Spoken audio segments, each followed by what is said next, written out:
Just be glad for all you have that's in today. Hey everyone, Connie here, and welcome to my blind reaction to JoJo's Bizarre Adventure, Vento Aureo, or Golden Wind if you prefer, episode 28. So before we get with anything, it is very late, or technically very early, as of recording this. You may have seen yesterday, Saturday. I'm counting it as Sunday already because it's 4:30 in the morning. You may have seen that video I posted that JoJo and MLP would be late, and here's the short version why. I had some issues with tech stuff, basically, with my OBS, actually, specifically. On something else I was trying to record, it would not record my my camera audio, like my voice. You wouldn't be able to hear me speaking right now. And I don't know why. I can guess that maybe I was like messing around on OBS with my camera not plugged in, and so it like muted my mic or something. So that even though I had plugged it in, it was still muted. I had to reactivate it, and I don't know. But don't worry, even though it's like super, super late or early, however you want to look at it, I am still awake enough to be able to respond, to be able to react properly. I normally don't like doing this, like pulling an all-nighter basically to record these, but I'll be fine. I'm good right now. I had something to eat. I had some drink. I'll be fine. I can pay attention enough. Let's put it that way. I might miss a few things, but I always miss a few things. Let's be honest. Last time we left off, though, with JoJo, we had just kind of finished the fight with Risotto and Doppio, or however you want to pronounce it. But at the very end of the episode, the boss had finally emerged in the body. He had finally come to the forefront of the mind, basically. So now that the boss has taken control, what's going to happen? Because, I mean, I assume he still is in pretty bad physical shape, especially in terms of breathing. So I don't think he's in any kind of shape to fight. But we know Narancia, and specifically Lil Bomber, or did I just really use the fake name? Aerosmith. Narancia and Aerosmith. Okay, maybe I'm a little more tired than I thought. Narancia and Aerosmith are around, and we know that the others likely are as well. So they're all searching for them. And in fact, that was how actually Doppio beat Risotto, by outsmarting him and basically making it so that Aerosmith would target and kill him. And that's what happened. And we know that the boss is now, because the boss is taking the control, as I said, we know that since the breathing is lowered and pretty much non-existent, that it will be hard for Aerosmith to track him. So is he going to try to escape, or what? Is he going to make some last-ditch attack? I don't know. All I know is we're coming close to the end at this point. It's like, what, 10, 11 episodes left? We still have to get back to Fugo if he ever comes back. I don't even know if he's going to at this point. Like, granted, with as many episodes that are left, I would think he would have to, right? They're not just going to leave that hanging. It would just make no sense to. He's going to come back at some point, whether as a villain or even just maybe in a smaller role. He's just not taking part in this anymore. We still have to see more of Trish and Spice Girl taking on the forefront and all. And there's a lot more that we really could go into regarding a lot of these characters, a lot of our heroes. Abakio needs a little more to him as a character. I would like to see more to Mista, even though Mista gets a lot, let's be honest. I would still like to see a little more, definitely more with Trish. Definitely more. But yeah, and I obviously want to see more with the boss. See more on that front, and maybe even reveal the boss's face, finally? Because it's said that it's supposedly different than Doppio's, so I don't know. Either way, I am excited to find out exactly where this goes. I'm interested to see what they do with it, and we're just going to find out because at this point, I am a bit tired. I admit, but again, I'm still good enough. But I want to make sure I continue to be good enough to get through all of this. So we're just going to get this started. When the screen fades to black, pause this redirect and go to the description below. Follow the link to the reaction, and after you watch it, come back here to the redirect and resume play. Because after it fades to black and then fades back in, everything from that point forward will be my afterthoughts and will contain spoilers to the episode. So that being said, thank you so much for tuning in, and I will see you at the reaction. Okay, and we are back, and we'll begin with spoilers in 3, 2, 1, now. So let's start with what I really want to talk about here, and that's Abakio. Abakio was a very underdeveloped character. We did have a backstory to him about basically how he came to join Bruno's gang, but that was kind of it. Otherwise, in terms of his character and personality, he was extremely one note and not that interesting. Like, even Fugo was more interesting than him.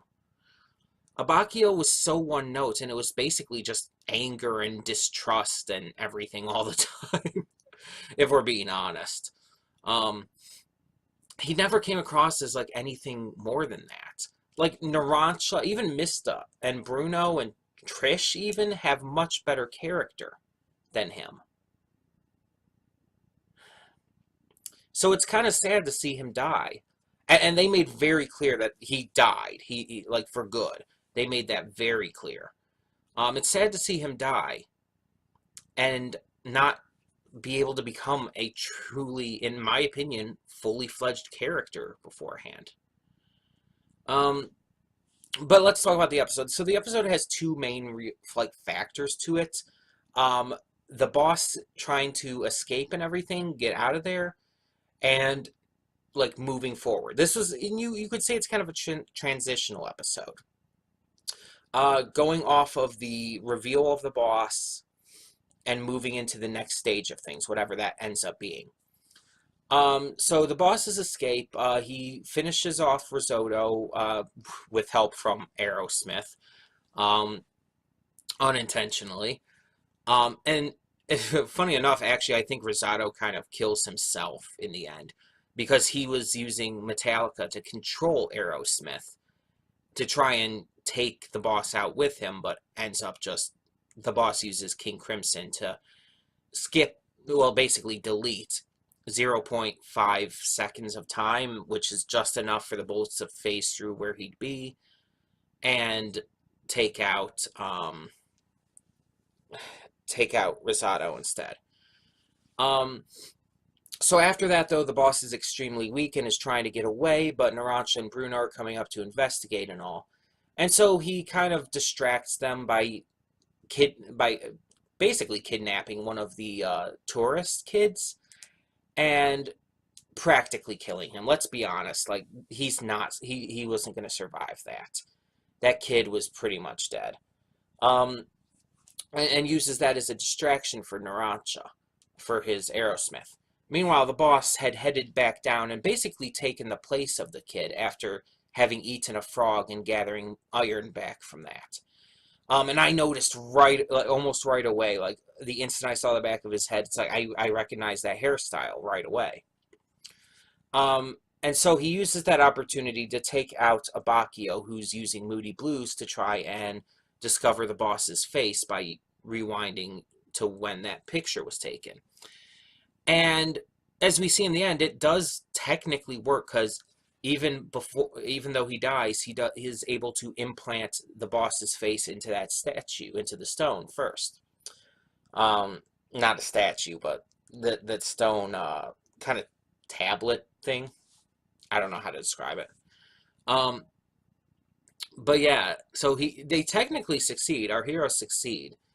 But Abakio is lost in the meantime. And it's just such a like quick, sudden death too. It's like just kind of happens. It's like, oh, the boss is there. Punch, you're dead. Okay, that was really quick, but sure. It does showcase the boss's viciousness and just insane power, to be completely honest. Um, so where is this going to go from here? That's the question. Because obviously the boss is separating from our heroes at this point. They're kind of going their own separate ways.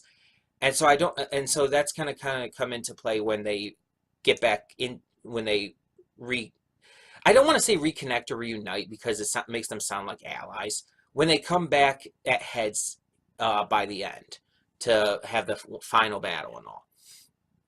So before that, I think there might be one or two more enemies, maybe new enemies or something, but not a lot. And I think it's mostly going to focus on now their attempts to try and figure out the boss's identity even more from the big clue that they have.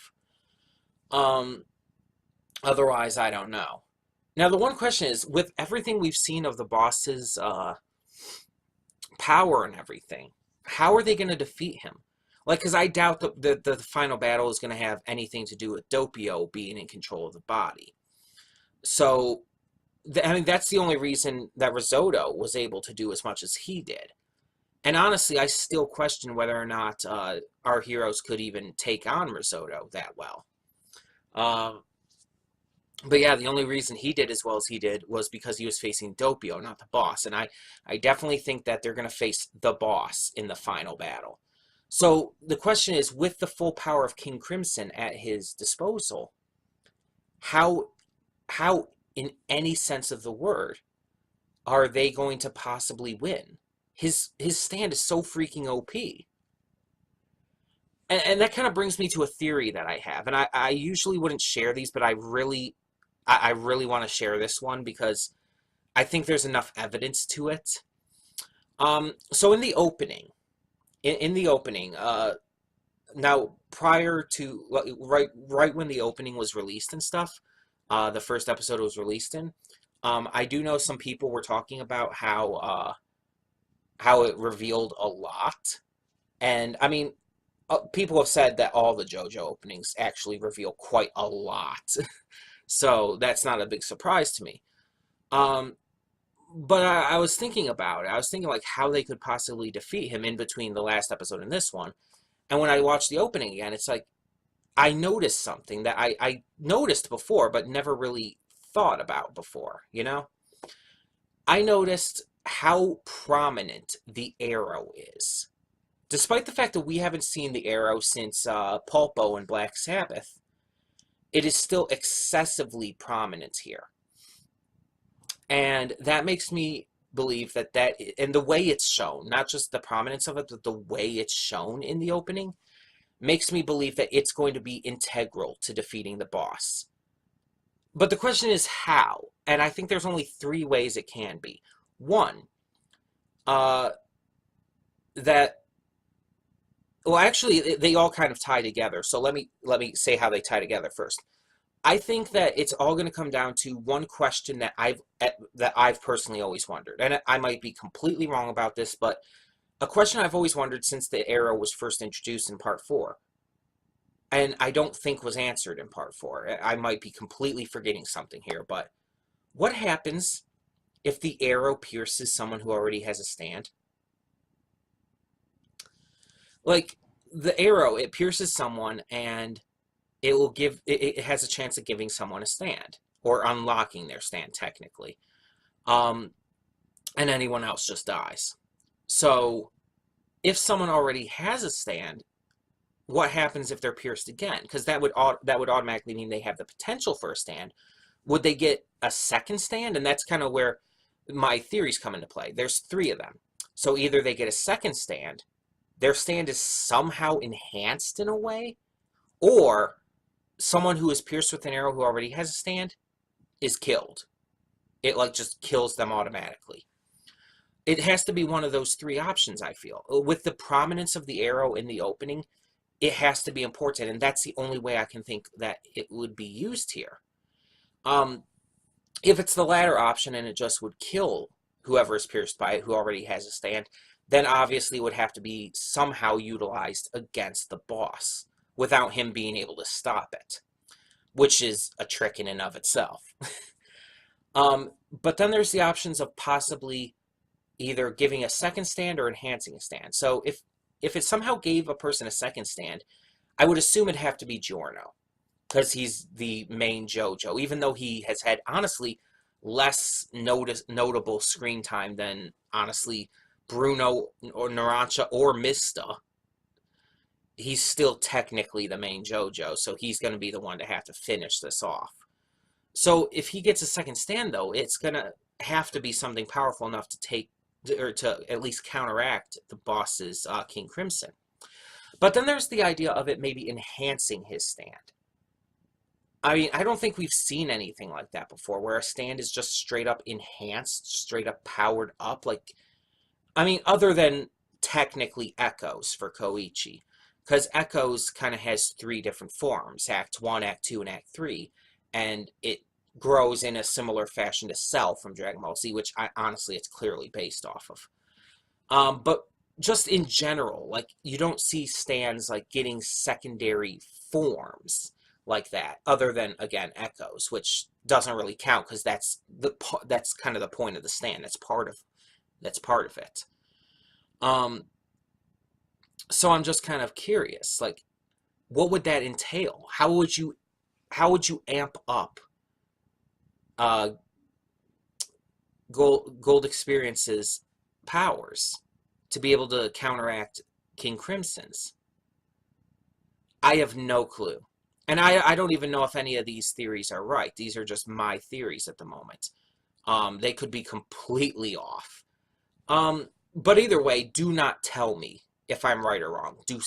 Do not spoil me on anything, please. I want to continue going forward as spoiler-free as possible. But what you can do is tell me what you thought of this episode down in the comments below. What did you think about the boss's last moves in this episode against Abakio and just getting away in general? What did you think of the send-off to Abakio? And where do you think this is headed? Again, no spoilers, though. So either way, tell me those thoughts and more in the comments below, and thank you so much for tuning in. For now, I'm Connie, and I'm signing off. See y'all next time.